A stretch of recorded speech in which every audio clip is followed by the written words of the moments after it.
जिन चीजों को तुम्हें कुछ सालों में अचीव कर लेना था, तुम अभी तक उन्हें क्यों नहीं अचीव कर पाए? बिकॉज ऑफ योर फोकस, क्योंकि तुम डिस्ट्रैक्टेड थे इन चिल्ली सी चीजों से। और इसलिए जिन चीजों को करने में तुम्हें सिर्फ 2 से 3 घंटे लगने चाहिए, उन्हें करने में तुम पूरा दिन लगा देते हो। आज का भी दिन निकल गया यार। The reason is focus. You are easily get distracted with all these fucking things. और इसलिए तुम अपने गोल्स को शायद बुढ़ापे में जाकर ही अचीव करने वाले हो। बट क्या हो अगर फोकस तुम्हारी मुट्ठी में हो? तुम जब चाहे इसे एक्टिवेट कर सको और इस लेवल का एक्टिवेट कर सको कि इस पूरे वर्ल्ड की कोई भी फकिंग चीज तुम्हें डिस्ट्रैक्ट ना कर सके। और जिस चीज को पूरी दुनिया शायद बुढ़ापे में जाके अचीव करेगी, तुम उसे अपने हाइपर फोकस के साथ कुछ सालों में अचीव कर लोगे।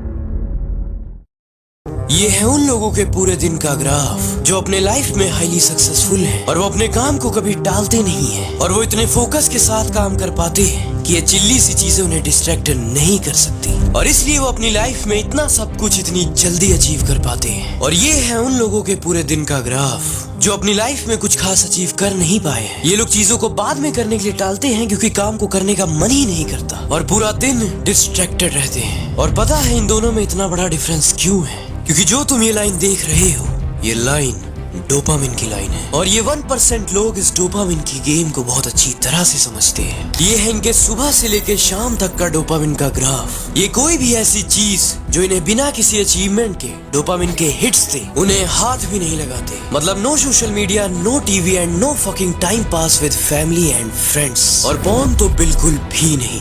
मतलब इन्हें जो भी डोपामिन मिलेगा वो सिर्फ और सिर्फ अपने टास्क को खत्म करके मिलेगा। और इसलिए इनका ब्रेन इन्हें काम करने के लिए, फोकस करने के लिए मजबूर कर देता है। और उसके बाद एक ट्विस्ट और है, इस ग्राफ में तुम्हें डोपामिन की ये लाइन एकदम से स्पाइक होती हुई दिखेगी क्योंकि पूरा दिन अपने सारे इंपॉर्टेंट टास्क को खत्म करने के बाद और कुछ अचीव करने के बाद 6 या 7 बजे इनका जो दिल करता है वो ये करते हैं, वो भी बिना किसी गिल्ट के। लेकिन स्टिल पॉर्न बिल्कुल भी नहीं, क्योंकि अगर डोपामिन स्पाइक कर भी जाता है तो इसके बाद तो सोना ही है। और सोने के बाद 7 से 8 घंटे का गैप होगा, इसलिए डोपामिन वापस से नॉर्मल हो जाएगा और ये साइकिल चलता रहेगा। वो लाइफ में ग्रो भी करते रहेंगे और एंजॉय भी करते रहेंगे।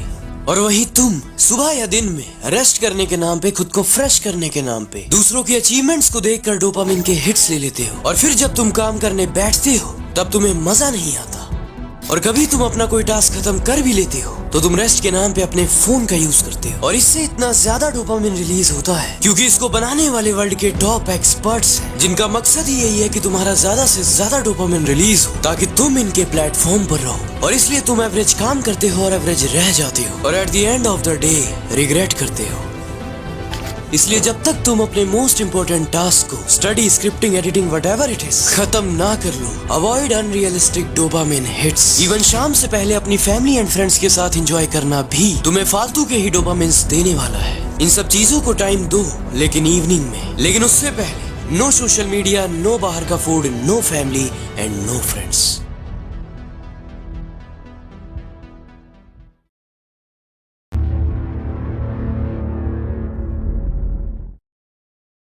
अगर तुम भी अपने पूरे दिन में करने वाले 36 टास्क को अपने सामने लिख कर रख देते हो कि मेडिटेशन करना है, पढ़ाई करनी है, स्क्रिप्टिंग करनी है, एडिटिंग करनी है, तो ये तुम्हारी सबसे बड़ी गलती है। क्योंकि इस चीज से तुम्हारा माइंड किसी चीज को करने से पहले ही थक जाएगा और तुम्हें बार बार कंफर्टेबल चीजों से डिस्ट्रैक्ट करेगा। इसलिए अपने ब्रेन के साथ खेलना सीखो। तुम्हारे ब्रेन के सामने सिर्फ एक टास्क होना चाहिए जो सबसे पहले करना है, और उसे एक बड़े से पेज पर लिख कर अपनी दीवार पर लगा दो। और अगर तुम्हारे पास व्हाइट बोर्ड है तो और अच्छी बात है। और तुम्हारे पूरे दिन के बाकी सारे टास्क कहीं और लिखे होने चाहिए। और जब तक तुम अपना ये पहला टास्क खत्म ना कर लो, बाकी किसी भी टास्क के बारे में सोचना भी मत। और साथ में उस टास्क को खत्म करने में अप्रॉक्स जितना टाइम लगना चाहिए उससे थोड़े से कम का टाइमर लगा लो। और इस चीज से तुम्हारी स्पीड, तुम्हारा फोकस, तुम्हारे सोचने की पावर, सब कुछ नेक्स्ट लेवल पर चला जाएगा। और जैसे ही तुम अपना सबसे पहला टास्क खत्म कर लोगे, तुम्हारा ब्रेन तुम्हें खुद ही कहेगा, चल ये काम खत्म कर दिया, अब दूसरा कौन सा करना है।